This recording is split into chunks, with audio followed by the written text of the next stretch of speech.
बालक बोली बताओ नहीं तो ही। केवल बच्चा समझ करके छोड़ दिया है। अच्छा। और तुम हमको केवल बाबा मत समझो। क्या हो? हम क्या है ये तुम जीवन भर नहीं जान पाओगे। जरूरत भी नहीं है। मर जाओगे नहीं जान पाओगे। आवश्यकता भी नहीं है। मैं यहाँ भी नहीं, मैं वहां भी नहीं, और विश्व का कोई स्थल ऐसा नहीं है जहां मैं नहीं। समग्र तो है विश्व में व्याप्त मेरा। यही भाव तुझको समझना पड़ेगा रे लक्ष्मण, नहीं तो तेरी मृत्यु तुझसे दूर अब नहीं रह गई है। बबुआ बाबा मुझको समझ ले, समझ रहे? मुझको सीधा ब्राह्मण न जान, मैं क्षत्रिय कुल का द्रोही हूँ। मैं बाल ब्रह्मचारी ब्राह्मण अति कोही हूँ, निर्मोही हूँ। मेरे इस भीषण कुठार ने क्रांति अनेक मचा दी है। इस आर्य भूमि में कई बार क्षत्राणी राण बना दी है। अब तू संभल कर बोले, नहीं मरने पर मिट जावेगा, और चौथेपन में भी पाकर के दशरथ अनाथ हो जावेगा।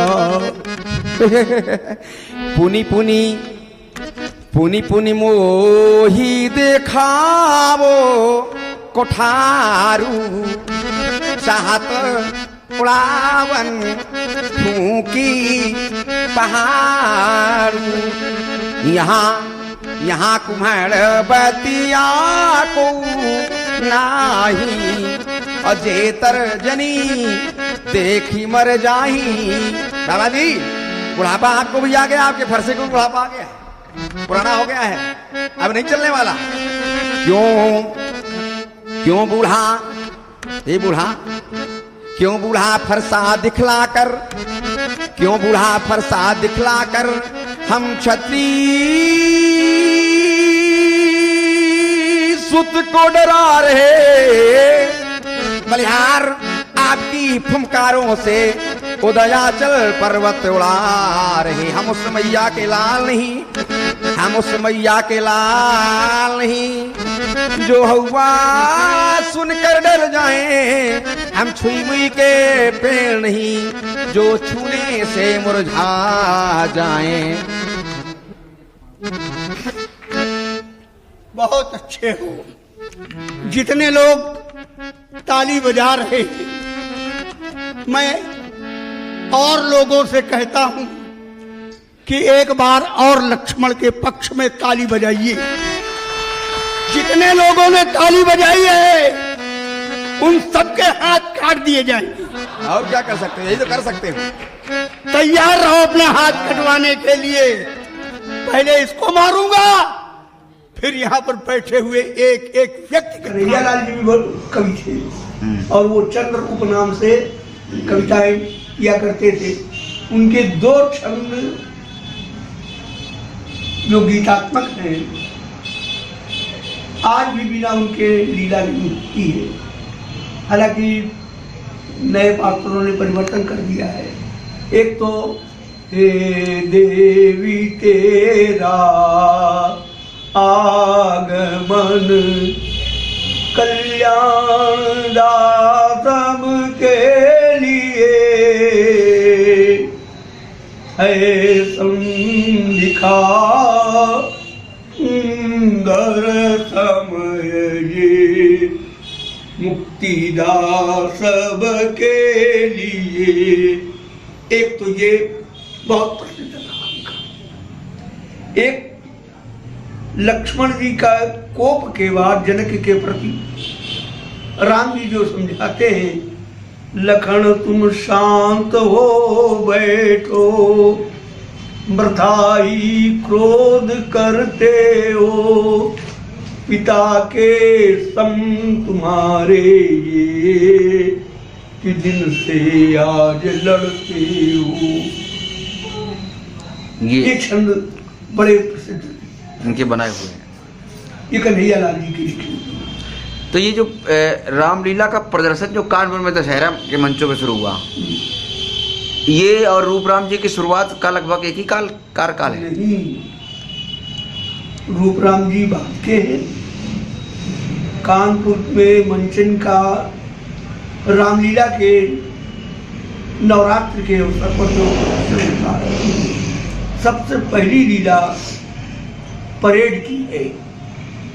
इसको महाराष्ट्री प्रयाग नारायण जी तिवारी ने प्रारंभ किया था। तो प्रयाग नारायण जी तिवारी के चयनित पात्र रामलीला के पात्र मंडली वाले, व्यवसायिक वाले, धार्मिक प्रचार वाले नहीं होते थे।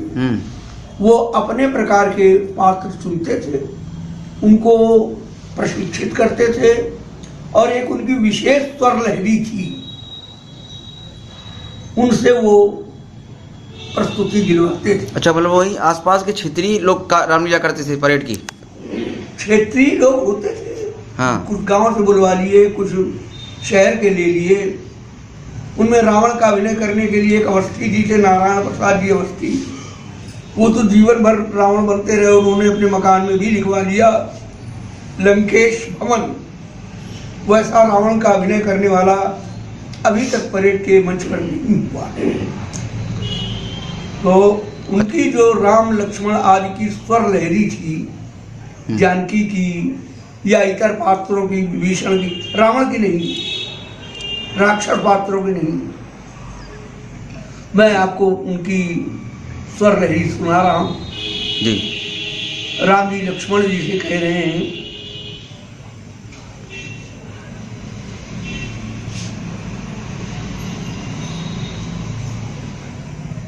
तात कबाऊ मोई, जो तुम जाऊ हमाई बन सा था, हुई है सब बीड़ी आवध ना था।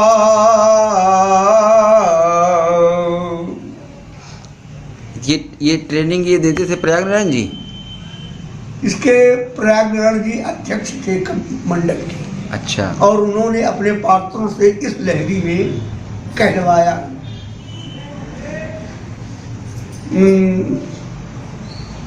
दशरथ जी के कई से कह रहे हैं,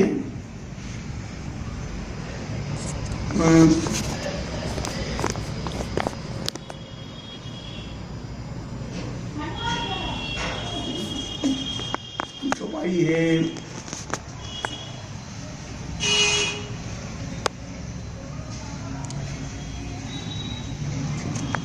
छुपाई की शुरुआत नहीं आ रही है मुझे ध्यान, चलिए छोड़िए इसको।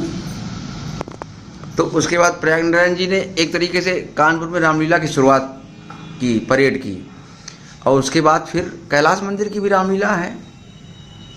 कैलाश मंदिर में रामलीला की शुरुआत कैलाश मंदिर के मालिक पंडित गुरु प्रसाद जी शुक्ल, बहुत पैसे वाले,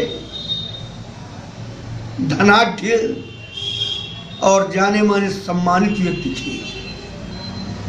महाराज प्रयाग नारायण जी ने दक्षिण दिशा की शैली पर महाराज वेंकटेश जी का मंदिर बनवाने के लिए बन्ने खां नाम के नवाब से एक जमीन खरीदी।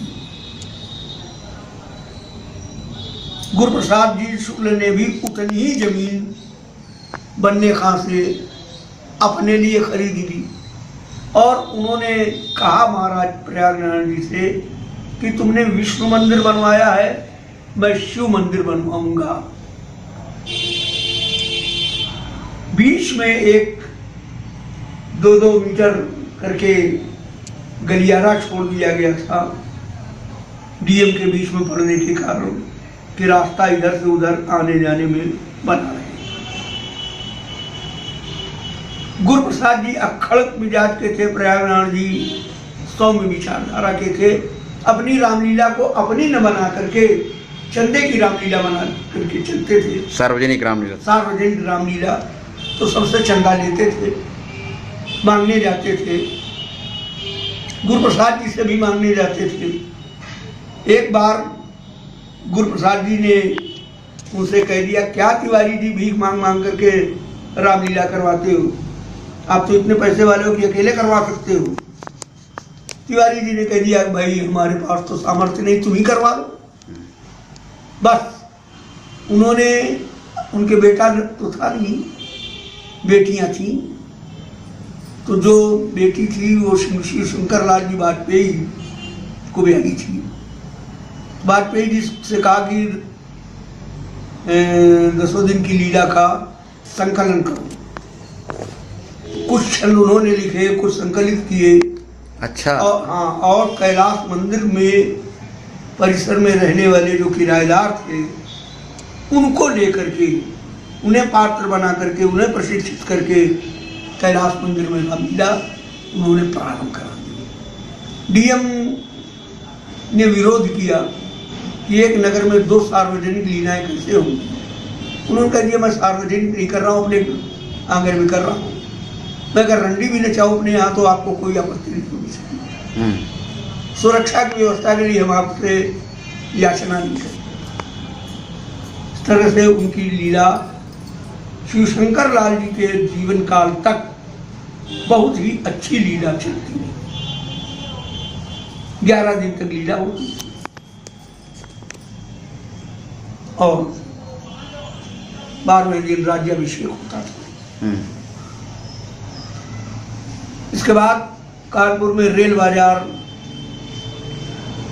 ये कमला नेहरू पार्क में जवाहर नगर की रामलीला, फिर साकेत नगर की रामलीला आ गई, जूही बरा देवी की रामलीला आ गई। हाँ, देवनगर में भी जो पार्क है वहाँ की लीला इन्हीं के साथ साथ चलने लगी। तो बहुत ये व्यावसायिक मंडलियाँ कब से शुरू हुई कानपुर में? व्यावसायिक मंडली राम बहादुर जी के समय से ही शुरू हुई थी। राम का जो मैंने बताया त्रिपाठी जी, रूप राम जी, इन्हीं के समय से इन्होंने फिर फैलाव किया रामलीला का। आज की इस समय जो रामलीला तमाम सारी जगह जगह होने लगी है, 1 दिवसीय 2 दिवसीय। ये तो 1 दिवसीय रामलीला धनुष एक का एकदम से महत्व कैसे हो गया इधर अपने इधर? लक्ष्मण परशुराम संवाद और रावण बाणासुर संवाद, जनक मिलाप को इतना रोचक बना दिया पात्रों ने कि 1 दिवसीय लीला होने लगी। पहली 1 दिवसीय, और गांव में कुछ लोगों ने ये कहा कि नहीं भाई 1 दिन की नहीं, 2 दिन की होनी चाहिए। तो पहले तारकाबद और रामजन्म और फुलवारी की लीला करते थे। कुछ गांव में ऐसा चला कि 3 दिवसीय लीला होती रही। कुछ गांव में ऐसा चला कि 5 दिवसीय लीला होने लगी। लेकिन मुख्य आकर्षण लक्ष्मण परशुराम संवाद, रावण बाणासुर संवाद, जनक विलाप इनके कारण रहा। 1 दिवसीय रामलीला का पहला मंचन कहाँ हुआ होगा, है ध्यान क्या आपको? नहीं।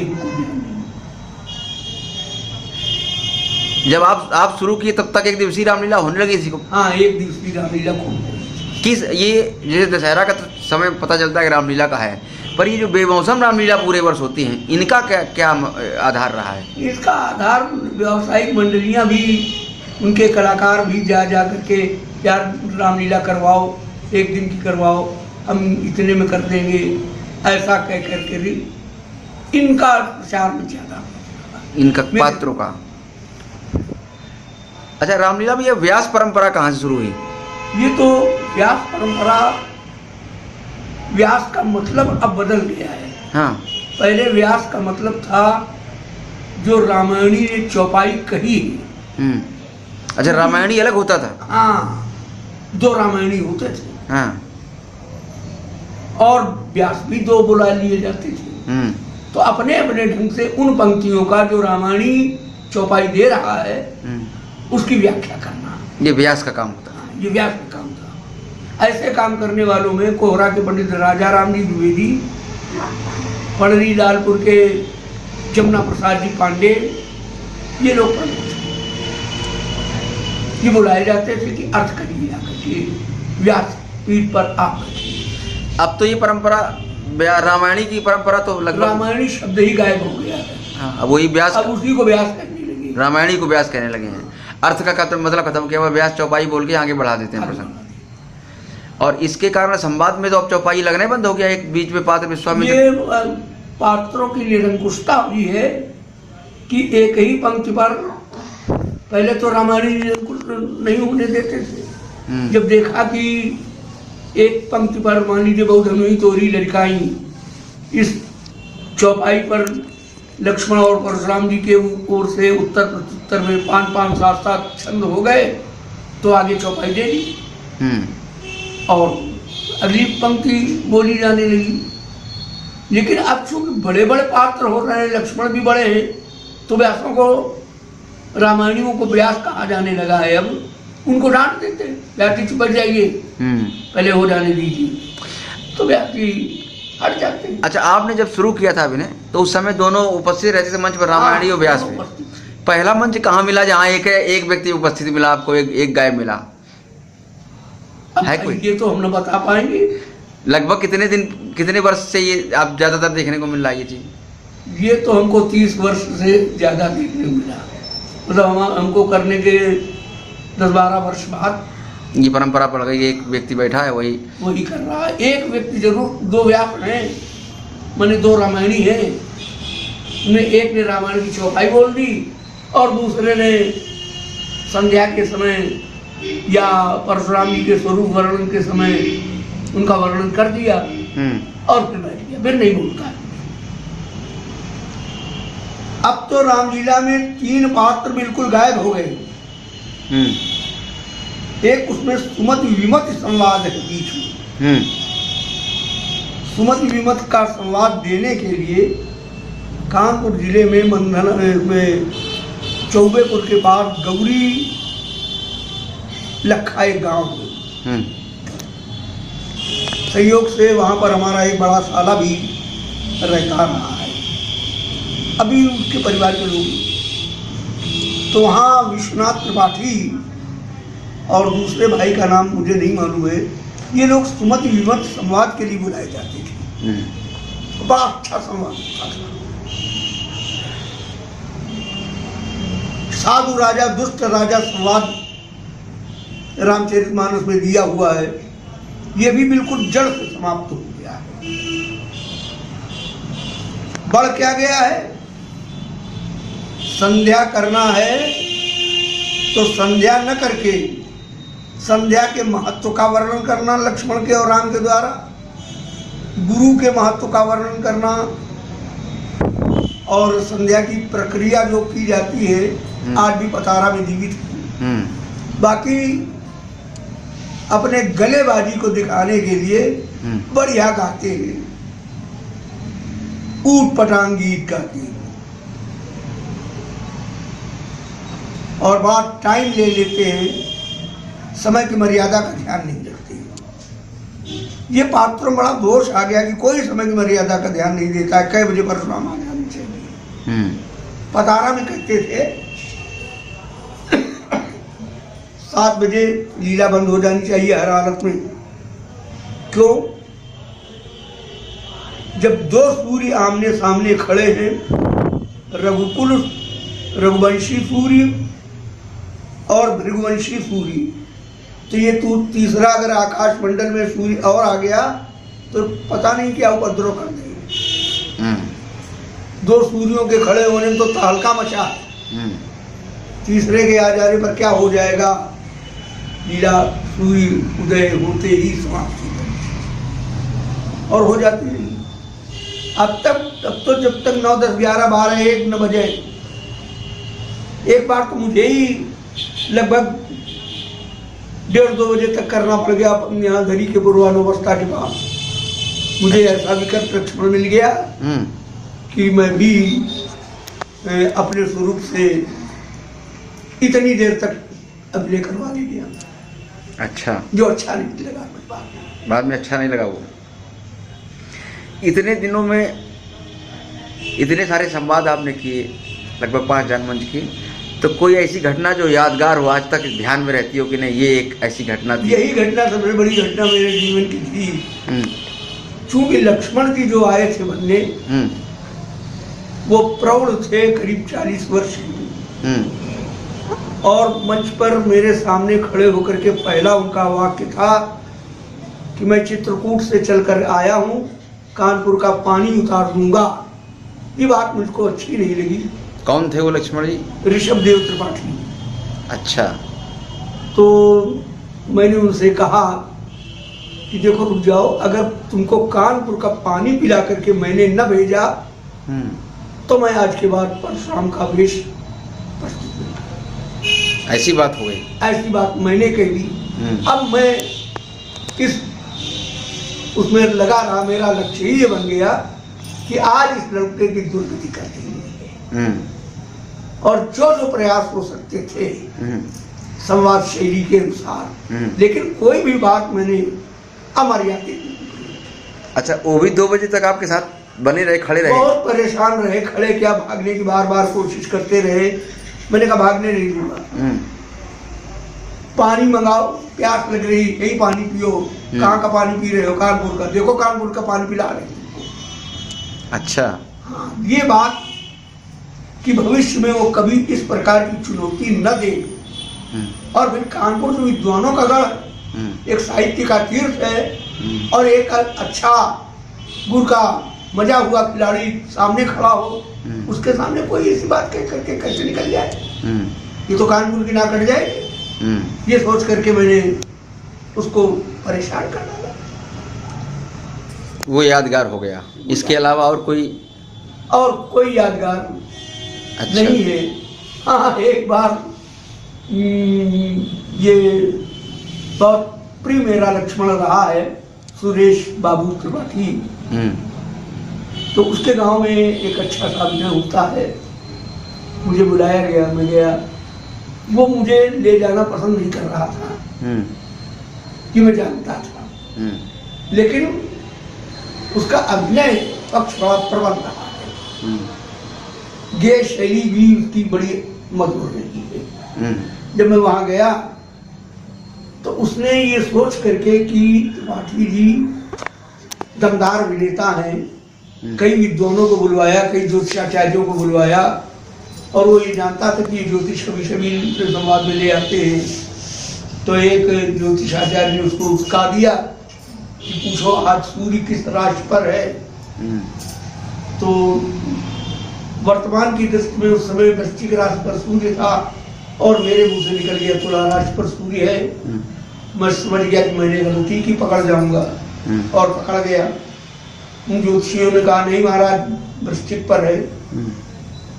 तो बौद्धिक क्षमता के बल पर मैंने ये सिद्ध कर दिया वहां कि नहीं, 8 तुला का ही सूर्य है, और इस बात को पंडितों ने स्वीकार भी कर लिया।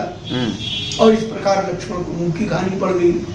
ये घटना भी मुझे बहुत जबरदस्त याद है। वर्तमान में कई परशुराम बन रहे हैं, अभिनय कर रहे हैं, इनमें से किसी का खास रूप से अभिनय आपको विशेष रूप से अच्छा लग रहा हो? नहीं, हमने पहले भी केवल 2-4 लोगों के अभिनय देखे थे। पंडित शिवदत्त लाल जी की को घंटे 1.5 घंटे देखा, श्री कृष्ण जी को खड़े खड़े 10 मिनट में देखा, जगदीश जी का अभिनय मैंने सुना एक बार केवल, और पंडित गोरेलाल जी के तो अपने बहुत से देखे थे। उसके बाद में करता रहा, मुझे देखने का अवसर नहीं मिला। अब जब से मैं कुछ कम करने लगा तो एक आध लोगों का देखा, हमें कुछ समझ में है नहीं, किसी की प्रशंसा और निंदा नहीं कर सकते। लक्ष्मणों में आपके साथ तमाम लोग लक्ष्मण भी बने, इनमें से सबसे अच्छा अनुभव किसके साथ का रहा आपके पास? अनुभव तो हमारे साथ जहाँ एक संतुष्टि मिलती हो कि नहीं कुछ आज जो है वो अधिक व्यायाम हुआ लेकिन विकृति नहीं आई संवाद में। विकृत संवाद में सुरेश के साथ भी नहीं आई, दिनेश के साथ भी नहीं आई, और राम बहादुर जी का ये चेला जो था दिनेश, विकृति तो हमारे संवाद में किसी के साथ नहीं आई। लेकिन संतुष्टि की जहाँ तक बात है, सबसे अधिक संतुष्टि हमें जो 12-14 साल के 15 साल के लक्ष्मण बनते रहे उनसे मिलती रही। बड़ी आयु के लक्ष्मणों में सुरेश से भी मिली, अरविंद से भी मिली, और इससे कुछ कहीं ज्यादा दीप नारायण शुक्ल से मिली। दीप कुमार शुक्ल, दीप कुमार जो भी नाम हो। अच्छा। लड़का पंचायती है ना, इसलिए कोई कुछ भी नाम। तो इस अब एक इस खास तौर से इसे इतनी सारी रामलीलाएं हो रही हैं, तो ऐसा लग रहा है कि रामलीला समाज को बदल सकती है कि समाज ने रामलीला को बदल दिया है अपनी आवश्यकता अनुसार? देखिए, समाज ने रामलीला को विकृत रूप देने में सहयोग किया है। रामलीला ने समाज को बदलने में जरा सभी योगदान नहीं किया। अगर ये रामलीला पवित्र रामलीला हुई होती और होती रहती, तो इस रामलीला में इतनी सामर्थ्य है कि अपने पूर्व पुरुषों के चरित्र को सुनकर देखकर अपने में परिवर्तन ला सकती, समाज में परिवर्तन ला सकती है। लेकिन ये ऐसा हो नहीं रहा है। अच्छा, अब जो आजकल प्रदर्शन हो रहे हैं तो इसमें तमाम सारे लोग पैसा भी खूब खर्च करते हैं, तो धन का अपव्यय भी होता है क्या? धन का अपव्यय तो है ही। राम को मिलने हैं रात भर में अधिक से अधिक 500, लेकिन नृत्य करने वाली उस औरत को 5000 मिलने, और 5000 तो वो ले ही रही है, साथ ही साथ अंग प्रदर्शन करके विकृत प्रचार भी कर रही है, लोगों के ईमान खराब कर रही है। इसके अलावा साज सजावट, रावण के पुतले, इन पर भी बड़ा खर्च हो रहा है पैसा। ये तो दशहरे की नवरात्रि की रामलीला में ये आनंदोत्सव के रूप में मनाया जाता है पूरा त्योहार 9 दिन का। तो होड़ लग जाती है कि वहाँ का रावण इतना लंबा, इतना ऊंचा, वहाँ की आतिशबाजी ऐसी ऐसी ऐसी। तो एक प्रतिस्पर्धा के कारण ये खर्चे बढ़ गए हैं इस तरीके से। अच्छा, रामलीला में आपके इतने दिन के अनुभव या इतने दिन से जुड़ाव होने के बाद में कभी क्या रामलीला आपकी यादगार में सांप्रदायिक सौहार्द बिगाड़ने वाली भी कहीं सिद्ध हुई? नहीं, रामलीला ने सांप्रदायिक सौहार्द को बनाया है, बिगाड़ा है? नहीं, बिगाड़ा नहीं, बनाया। सचेंडी में एक मुसलमान थे, मोहम्मद खान जी, वो 10 दिन रामलीला में रहते थे, और धनुष यज्ञ वाले दिन रावण बनते थे, और बाद में भी रावण बनते थे, और वहाँ से पैसे लेकर के अपनी कहते भाई विदाई हमारी हमको लाओ, और विदाई ले करके वो कानपुर में सरसैया घाट में आकर के अपने बाल उतरवाते थे, नहा धो करके गंगा में उन पैसों से मिठाई लेकर के बच्चियों को बांटते चले जाते थे। ये सांप्रदायिक सौहार्द बढ़ाने की घटना है। महेवा में शौकत अली जी थे जो केवल रामलीला करवाते थे, और जितनी देर तक राम जी लक्ष्मण जी वहाँ खड़े रहते थे मंच पर, उतनी देर तक उनका काम चवर डोलाना था। राम बैठे तो वो बैठ जाते थे, राम खड़े हुए तो खड़े हो जाते थे। एक बार तो उनका लड़का बहुत बीमार था, लोगों ने कहा कि शौकत इस बार रामलीला नहीं होगी, बोला नहीं होगी, लड़का तुम्हारा मर जाएगा तो मर जाएगा, राम जी की सेवा हमारी टूट जाएगी। और जिस समय धनुष टूटने का अवसर आया, उस समय उनके लड़के की हालत बिल्कुल खराब हो गई। लोगों ने कहा लड़के देख तो आओ, अगर तुम लोग दिखाना चाहते हो तो यही ले आओ। लड़का वहीं लाया गया। राम जी को चौपाई मिली, उठो राम भंजो भव चापू, बेटो तात जनक पर चापू। राम जी का डायलॉग अपने आप बदल गया। किस जनक का परिताप मिटे, जिस जो जानकी का पिता है या जिसका पुत्र मर रहा है। तो राम जी ने कहा नहीं, जनक की जानकी के लिए यदि मैं जाऊंगा परिताप मिटाने पहले तो लोग मुझे स्वार्थी कहेंगे। मैं इस पिता का संताप दूर करता हूँ। और हाथ पकड़ा उस बीमार का, खड़ा कर दिया उठा करके, और लड़का उठ करके बैठ गया। बाद में परशुरामी भी देखी, पैर छू करके गया। तो ये कब की घटना है? ये मेरे ख्याल में 30 साल 35 साल की। अच्छा, मेरे साथ वंशलाल जनक भी थी। आप भी थे क्या? और मैं ही परशुराम। आपकी आंखों से ही घटना है ये? एक वही जालौन जिले में मुसलमान जनक का अभिनय करते थे और सबके पैर छूते थे जब इस्लाम धर्म में पैर छूना मना। और वो शाकाहारी रहा जीवन भर। कहाँ के थे? जालौन जिले के किस गांव के हैं मुझे मालूम नहीं है। अच्छा, मैं लक्ष्मण में सुरेश थे और मैं था, सुरेश के साथ ही गया था। तो बड़ी सांप्रदायिक सौहार्द बिगाड़ने के लिए कभी कोई घटना इस तरह की नहीं घटी कि रामलीला को और न सुनने में नहीं। सामाजिक समरसता लाने में रामलीला का क्या योगदान है? क्या जातिवाद को बढ़ावा देती रामलीला? सामाजिक समरसता को लाने के लिए तो रामलीला का उन संतों ने प्रचार किया होगा। रामलीला सामाजिक समरसता का एक मजबूत पाठ है, अध्याय है, ग्रंथ है।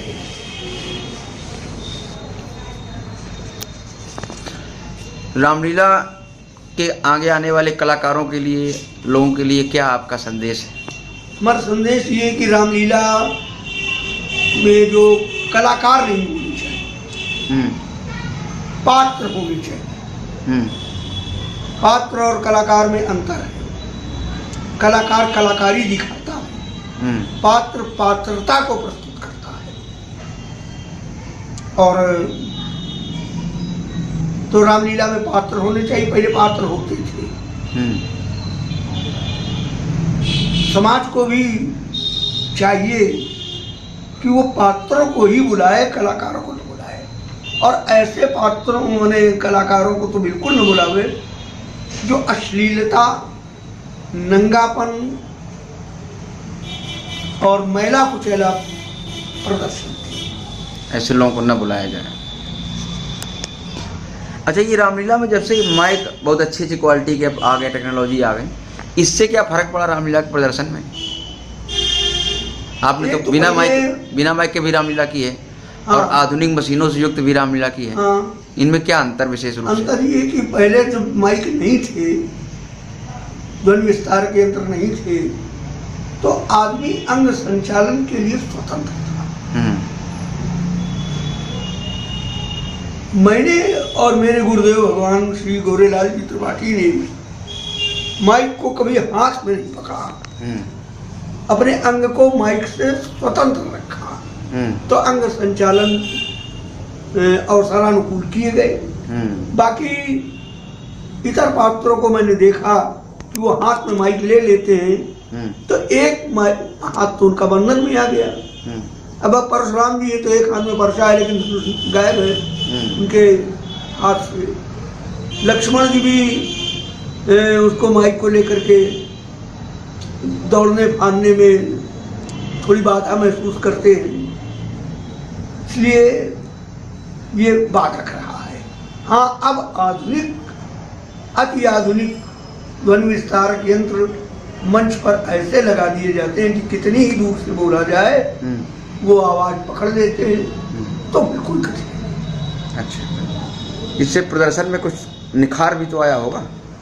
बात प्रदर्शन में निखार नहीं आता है। बात का प्रभाव कुछ नहीं, कुछ परिवर्तन नहीं पड़ा। हाँ, उससे आप जैसा बोलेंगे वो आपको सुना जाएगा, आप जैसा अंग संचालन करेंगे वो देखा जाएगा। माइक का काम है कि आपकी आवाज को दूर तक पहुंचाना। दूर तक पहुंचाना। तो इससे कि दूर तक, ज्यादा दूर तक आवाज पहुंच सकती। दूर तक लोग सुन रहे हैं। हाँ, बाकी पात्रों में कोई बात नहीं। जिए बिन दे है नदी बिनो बारी, और तय सही नाथ पुरुष बिनो नारी। ये भेदता है, और आप अपने आप को दूर भगा कर कहते हो कि मैं ऊपर जा चुका हूं, मैं बहुत अलग हो गया हूं। इसका हमारे ऊपर कोई प्रभाव नहीं पड़ने वाला है। ये भगवान शंकर का अगर धनुष है तो उन्हें विरोध करना चाहिए। आपके विरोध का यहाँ कोई औचित्य नहीं बन रहा है, ना आपके विरोध का कोई औचित्य है। भगवान शंकर अगर विरोध नहीं कर पा रहे हैं तो गणेश जी विरोध करें, कार्तिकेय जी विरोध करें, पार्वती जी विरोध करें, कोई करे। राजा जनक के यहां रखा था भगवान शंकर का धनुष। अगर आपका अधिकार भगवान शंकर की वस्तुओं पर है, भगवान शंकर पर है, तो राजा जनक का भी अधिकार है। आप खुद को भगवान शंकर का भक्त कहते हैं, शिष्य कहते हैं, लेकिन जब सूची बनाई गई किसकी, राजा जनक के भगवान शंकर के भक्तों की, तो आपका नाम नहीं लिखा गया कहीं। किसका नाम लिखा गया? सबसे पहले कि जनक सुकृत मूर्ति वैदेही, दशरथ सुकृत रामो धरि देही, इन सम काहू न शिव अवराधे, और नहीं कोई समान फल लाधे। इनके समान भगवान शंकर का की आराधना, पूजा, उपासना ये तो जनक जी ने की है, तो हमारे पिता दशरथ ने की है। आपका कितना नाम दिखाई पड़ रहा है? हमें तो नहीं सुनाई पड़ा कहीं। आप कहते हो सुनाई देगा, नहीं सुनाई देगा, नहीं देगा। और तो और आपके गुरु भगवान शंकर, जाओ, ये आपके गुरु भगवान शंकर, आपके गुरु भगवान शंकर के अंतःकरण में जानते हो कौन रहता है? कौन रहता है? ये रहता है जो कभी पूजा नहीं करता उनकी। कितने दो बंधु शंभु और वासी, और आप पूजा करते हो, आराधना करते हो, अपने को शिष्य कहते हो, लेकिन अभी तक कहीं स्थान नहीं प्राप्त हो गया। और आज यहां आकर के आप भगवान शंकर के धनुष के टूटने का विरोध करके आप भगवान शंकर के विरोध में ही जा रहे हो, क्योंकि वो अभी तक भगवान शंकर ने अभी तक धनुष तोड़ने वाले को अपना शत्रु घोषित नहीं किया है। उस सूची में हमारा नाम क्यों होगा? तुम इतना और जान लो, जो अपनी मां का सर काट सकता है, जो व्यक्ति अपने भाई का सर काट सकता है, जो व्यक्ति भगवान शंकर की खोपड़ी पर परसे का प्रहार कर सकता है, भगवान शंकर का भी मैंने सर फोड़ दिया है। उसके बाद उनका नाम पड़ा है, एक दूसरा नाम पड़ा है खंड परशु। भगवान शंकर का एक नाम यह भी है। मैंने उनके साथ भी जब ऐसा व्यवहार किया है, तो तेरे साथ कैसा व्यवहार कर सकता हूं, इसको सोच ले।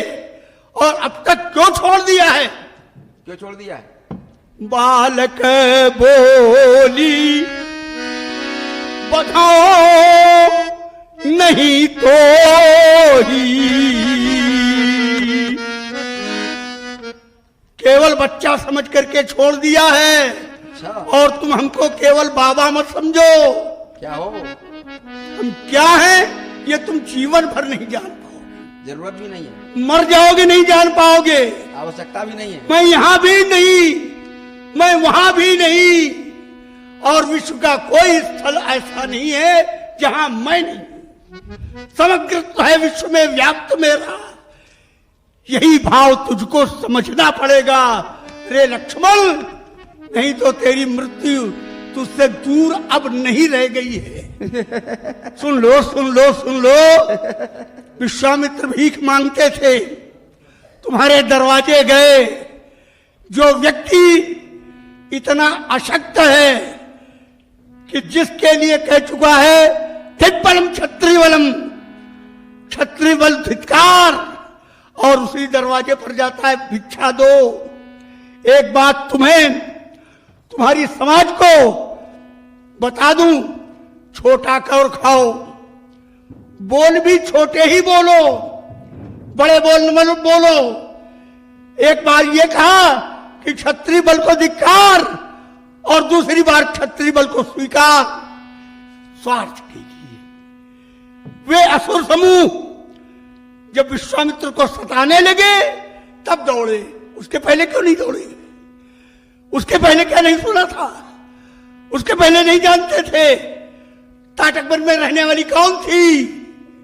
राक्षसनी थी। क्यों नहीं उसको मरवाने का प्रयोग किया?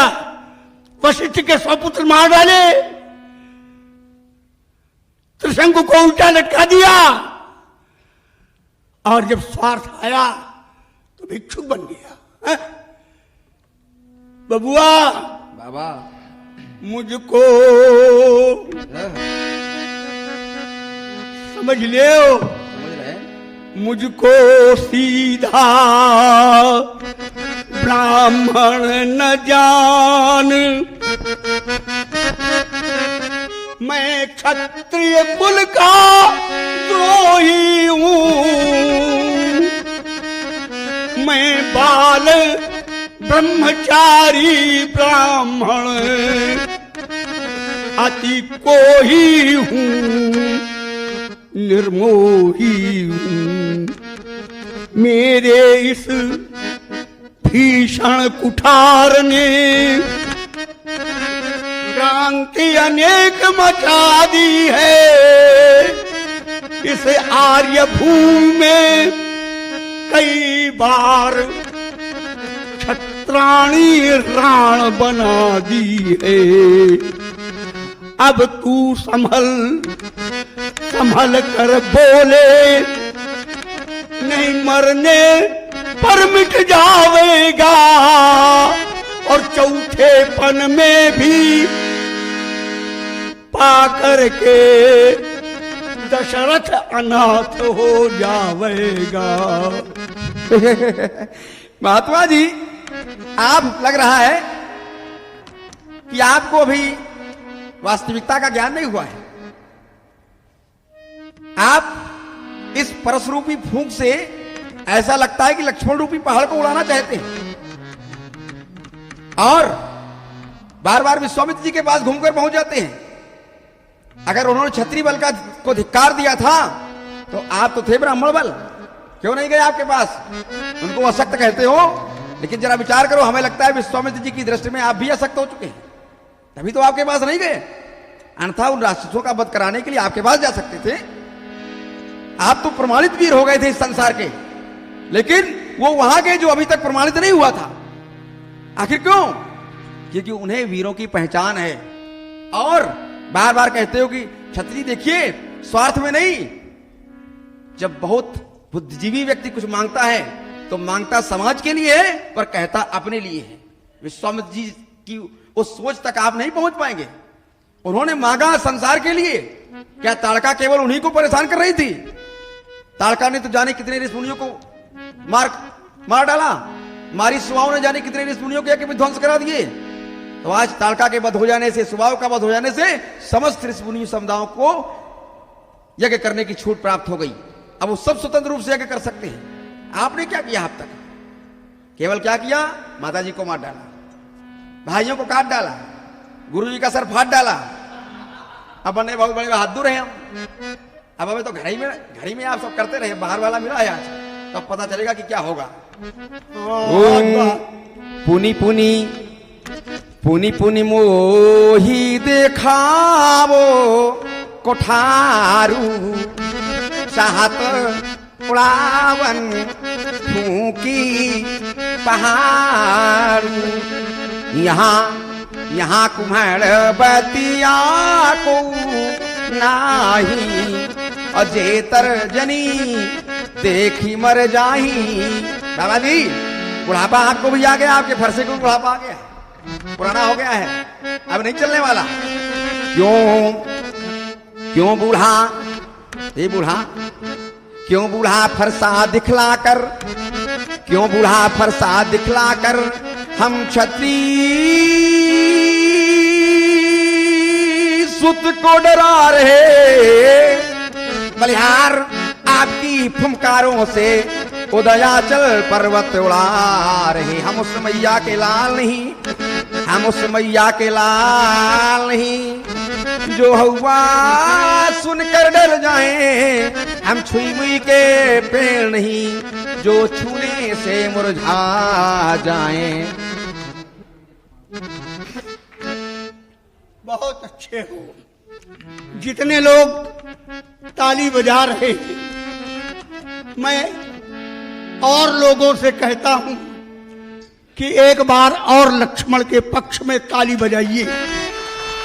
जितने लोगों ने ताली बजाई है उन सबके हाथ काट दिए जाएंगे। और क्या कर सकते हो, यही तो कर सकते हो।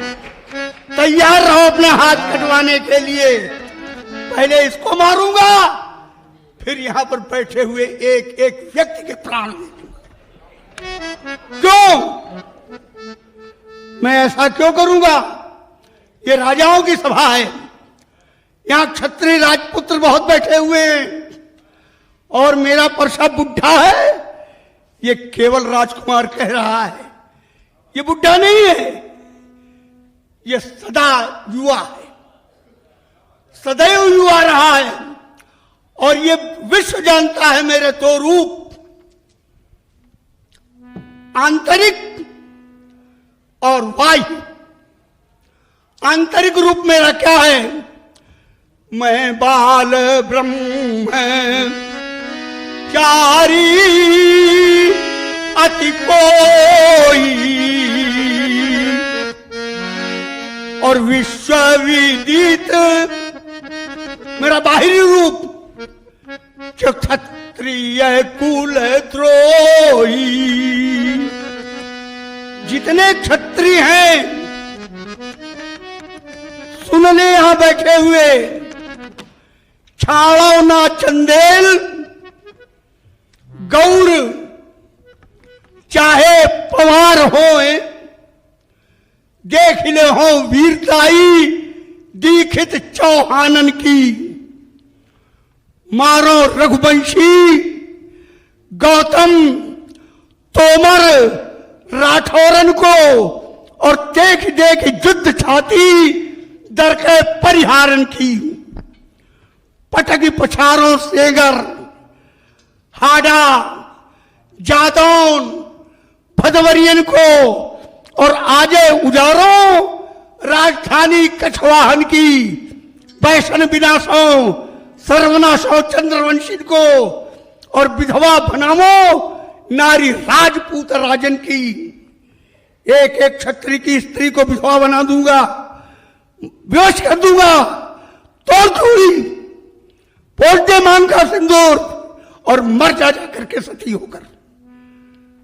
तो मुझे भी जानते नहीं हो, मुझे पहचानते नहीं हो, और मुझे तो मुझे रहा, इसको नहीं जानते। ये क्या है? सुनो बताएं ये क्या है? ये फरसा फनसा बुबकार गिरे सांप,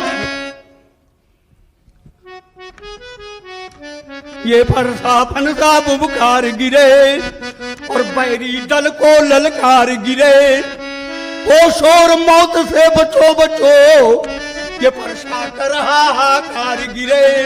ये पैदल में है दल गज दल में सन करता ये निकल जाए, खुद छाट जाए, खूब पाट जाए, रिपु काट काट कर निकल जाए। क्षण इधर जाए, क्षण उधर जाए, क्षण बढ़े बाल साठ इधर जाए, वो प्रलय चमकता जिधर जाए, क्षण शोर हो एक इधर जाए।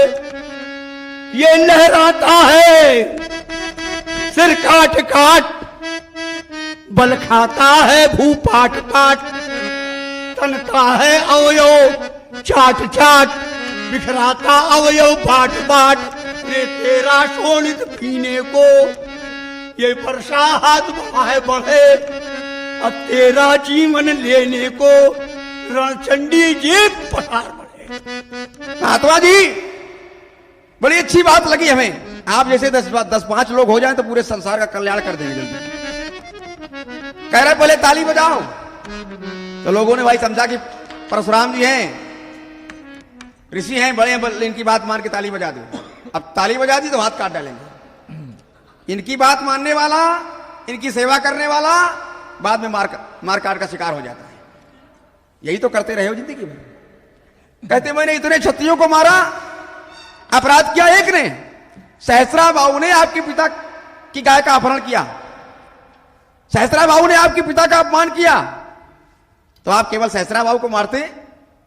आप जाते रहे क्षत्रियों के दरवाजे और क्षत्रिय आपका सम्मान करते रहे और आप उनका शीश काट देते रहे। अरे कम से कम लोग तो दूसरे के बिगड़े हुए घरों को, उजड़े हुए घरों को बसाते हैं, पर आप बसे हुए घरों को आज तक उजाड़ते रहे। इसके अलावा जीवन में कोई काम नहीं किया आपने।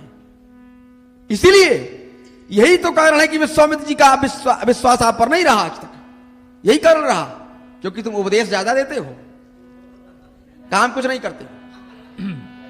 अब विश्वामित्र जी आते आपके पास तो आप उनको कहा उपदेश देते, आप उनको उनके लिए उपदेश शुरू कर देते कि ऐसा ना करो वैसा करो, जबकि विश्वामित्र जी को आवश्यकता थी उस व्यक्ति की जो उनके अनुसार काम कर सके, उनके साथ काम कर सके, और इसीलिए वो अब तक सफल हुए हैं और आगे भी सफल होते रहेंगे।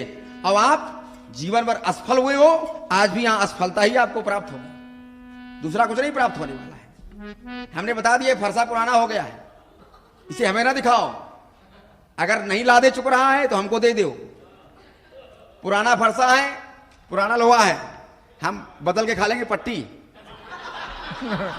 अब आपकी हो जाएगी छुट्टी।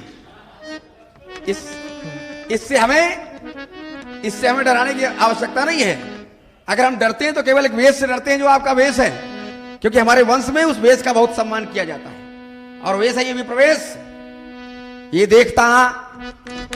देखता नहीं यदि विप्रवेश, देखता नहीं यदि विप्रवेश, तो क्षण भर में मान मिटा देता, अरमान मिटा देता, दिल के फरसे की याद भुला देता।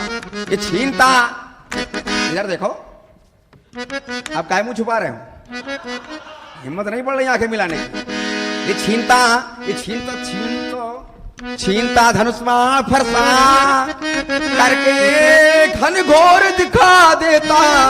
ये उछल कर परस चलाना मुरली सभी भुला देता। तुम्हारा नाम है ऐसा कि तुम्हें न देखा जाए, तुम देखने लायक हो? हम देखने लायक नहीं है ना। तो इसका मतलब ये मिथिला की समाज बेकार है, हमारे पीछे दौड़ती है। हम दोनों भाई जहां निकलते वहां मिथिला की समाज देखने की निकल पड़ती है। युवतियां झरोखों से झांकती हैं, लेकिन तुम्हें कोई नहीं देखना चाहता। जय सवाज चितवत हितजानी सो जाने जनवाए खुटानी। तुम जिसकी तरफ देख लेते वही जानता कि मृत्यु हमारी आ गई। हाँ, केवल तुम्हें युवतियां ही देखती झरोखे से, कोई पुरुष नहीं देखता। पूरा समाज देखता है। ओफ, धाये धाम काम सब त्यागी अपने अपने काम छोड़कर आ जाते हैं। बस स्त्रियों की बात बड़ी जल्दी सुन लेते हो, स्त्रियों में ज्यादा रुचि रखते हो। स्त्रियां देखती हैं तुमको तो कोई नहीं देखना चाहता, क्योंकि आप तो स्त्रियों को कष्ट दे रहे हो। आपके प्रभाव से यहाँ की स्त्रियां भयभीत हो गई, सीता भयभीत हो गई। सुर मुनि नाग नगर नर नारी, असोचई सकल त्रास और भारी। सबके अंतःकरण में आपने भय व्याप्त कर दिया। और तो और एक पुत्री के लिए, एक कन्या के लिए उसके योग्य वर की प्राप्ति हो जाए, उसके जीवन में सबसे बड़ा सुखद क्षण होता है, और आपने उस कन्या के उस सुखद क्षण को भी छीन लिया। भृगुपति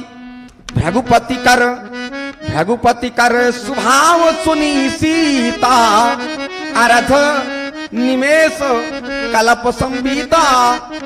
आपके स्वभाव को सुन करके सीता जी का आधा निवेश भी कल्प के समान व्यतीत हो रहा है। और तो और मन पछतात सीए महतारी, अब विधि अब सबरी बात बिगाड़ी। आपने जीवन में बिगाड़ा ही है, बनाया कुछ नहीं है। कुछ बनाना भी सीखो, केवल बिगाड़ने से काम नहीं चलने वाला। यहां भी बिगाड़ने आए हो और सबको मारने की बात कर रहे हो। एक बात बता दें आपको, देखो इधर, जब तक ये छोटा राजकुमार यहां खड़ा है, आप किसी का कुछ भी नहीं बिगाड़ पाओगे। हाँ, जब तक खड़ा है, और जैसे ही मर जाएगा सबका सब कुछ बिगड़ जाएगा। ये छोटा राजकुमार खड़ा है, सपने देख ले, सपने देखना। अच्छा, क्या और तुमसे छोटे राजकुमार नहीं जो खड़े हुए हैं?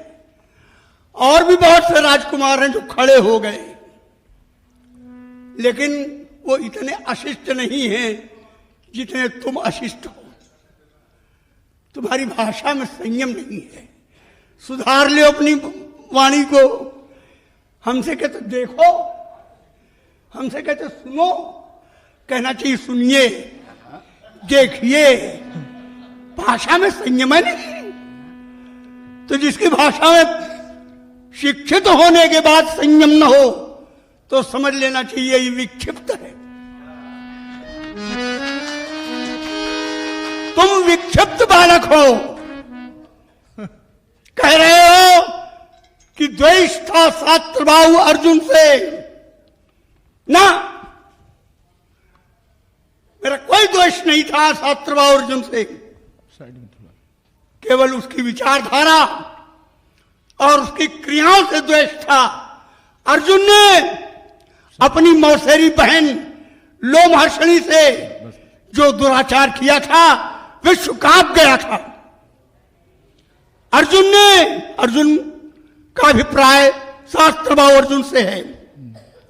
उसका मात्र नाम अर्जुन था, कर्तवीर्य का पुत्र था, इसलिए उसे कार्तवीर्य अर्जुन कहते थे।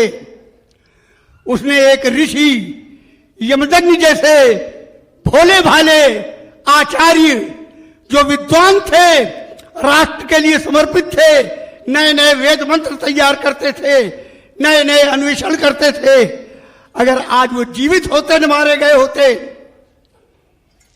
तो और भी देश को नए मंत्र, नया विज्ञान, नए आविष्कार और नया साहित्य प्राप्त हो जाता। पुस्तकालयों की वृद्धि होती, प्रयोगशालाओं की वृद्धि होती और कर्मशील नवयुवकों का उत्साह संवर्धित होता, उनका ज्ञान अर्जन बढ़ता। ऐसा ऋषि मुनि यदि मार दिया जाए, बेचारे ऋषियों को साड़ी पहन करके मर्दों की भीड़ से भागना पड़ा अपने प्राण बचाने के लिए, और उस अर्जुन का आप पक्ष ले रहे हो, कह रहे उसको स्वार्थवशात मारा। नहीं, राष्ट्र विरोधियों को मार दिया जाएगा, राष्ट्र का अहित करने वालों को मार दिया जाएगा, और बबुआ तुम बच के जा नहीं पाओगे। तुम ये कहते हो छीनता धनुष बाण वर्षा। अगर तुम सच्चे बाप के पुत्र हो तो छीनना तो दूर रहा, जरा इसको छू के देख लियो। चुनौती है तुमको, इसको छू के निकल जाओ बबुआ। इस फरसा को छीनिबे की बात मत सोचो लाल। नहीं, ये फरसा आज तुझको रण में लुढ़ाएगा। छीने हुई हो धनुष बाण, छोटे छोटे छौनन की, उन्हीं के धोखे यदि हाथ भी बढ़ाएगा, छुएगा धनुष तो कांपेगा खमंडल भी, और फरसा तुझको तरसा तरसा करके आज यमपुर पहुंचाएगा। पर उपदेश कुशल बहुत देते आचरित थे नर घरे रे। महात्मा जी को हम संभाल के बोलते हुए नहीं दिखाई पड़ रहे हैं। एक बात बता दें, जैसे ऐसा लग रहा है आप तो बहुत संभाले के बोल रहे हो। क्या संबोधन हमारे लिए? रे न बालक काल बस, यही पढ़े लिखों की भाषा है। हम तो भाई अज्ञानी बालक कह रहे हो, मैं अज्ञो भवे तो वही बाला, तो बालक अज्ञानी हो सकता है, लेकिन आप तो बहुत शिक्षित हो। क्या कर रहे हो? धनुष तोड़ने वाले को सहस्त्रबाहु की समकोट में लाकर खड़ा कर रहे हो आप। इससे बड़ी शिक्षा आपकी कहां दिखाई पड़ रही है? सहस्त्रबाहु ने आपके पिता का अपमान किया था, सहस्त्रबाहु ने आपके पिता की गाय का अपहरण किया था, सहस्त्रबाहु का कार्य इस संसार में निंदनीय माना गया, पर आज धनुष जिसने तोड़ा है उसका कार्य इस संसार में वंदनीय माना गया है। ब्रह्मादिक सुर सिद्ध मुनीसा प्रभु ही प्रशंसा ही दे शीशा।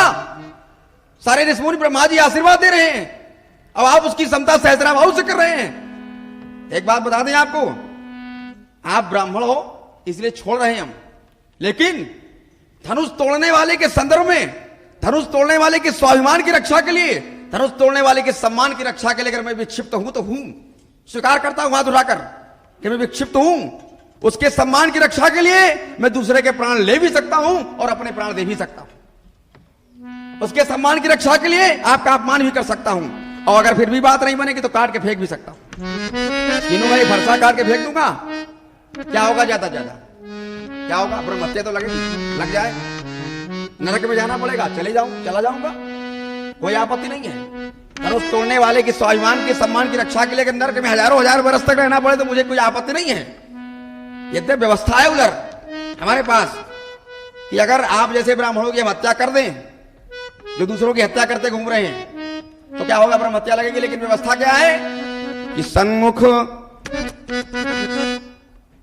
कोटि भी बदला गई जाहू, आवे शरण तजऊ नहीं ताऊ, तो हम सरल में चले जाएंगे, हमारी सब क्षमा हो जाएगी, हमें कोई लाभ इससे ये कोई ऐसा हमें नहीं प्राप्त होने वाला कि मैं अपराधी बना रहूंगा। और फिर भी ना लगे तो कोई हमें चिंता नहीं, हमें तुम विक्षिप्त कहकर डराने का प्रयास न करो, विक्षिप्त तुम खुदे हो गए, तभी तो कह रहे हो धनुष तोड़ा एक ने और कह रहे सब मारे जाएंगे। अब इससे बड़ी विक्षिप्तता क्या है?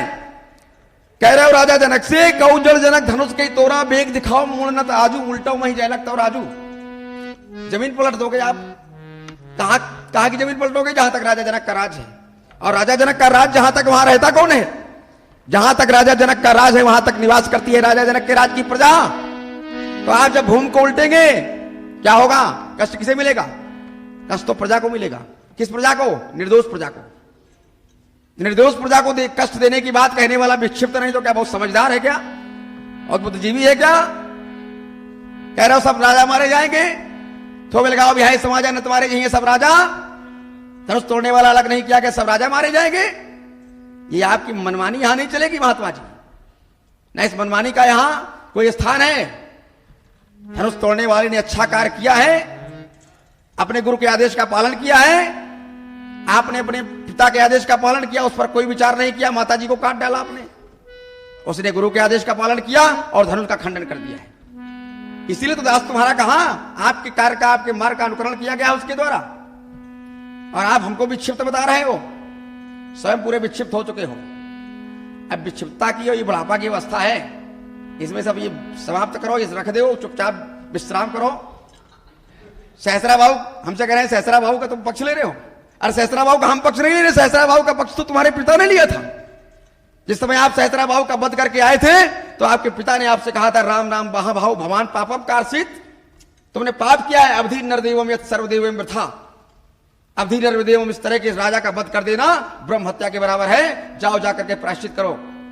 तब आप प्रायश्चित करने गए थे, तो अनुचित काम तो आप पहले करते हो, बाद में प्रायश्चित कर लेते हो, बाद में फिर शुरू कर देते हो। कैसा प्रायश्चित? अगर प्रायश्चित हो गया है कि बाद के बाद अस्त्र नहीं उठाऊंगा तो दोबारा क्यों उठा रहे? और आश्चर्य की बात ये देखिए, आप कितने रूढ़वादी हो गए हैं कि आपको केवल दोष क्षत्रियों में दिखाई पड़ रहा है, दोष केवल एक जाति विशेष में दिखाई पड़ रहा है। जीवन भर आप केवल क्षत्रियों को ही दोषी मानते रहे, जबकि वर्तमान स्थितियां कहां पहुंच गई हैं। आज दोषी कौन है? आज आतंकवाद अराजकता को किसने इस संसार में फैलने दिया? कौन फैला रहा है? क्या वो क्षत्रिय है? लेकिन लगता है जातिवादी भी हो गए, क्योंकि वो एक ऋषि का पुत्र है, ब्राह्मण वंश का है, और उसके संरक्षण में सारा आतंकवाद इस विश्व में फैल रहा है। आप जैसे मनीषी अगर इस आतंकवाद का यही इसी तरह से परिभाषित करते रहेंगे तो संसार से कभी आतंक नहीं समाप्त हो सकता है।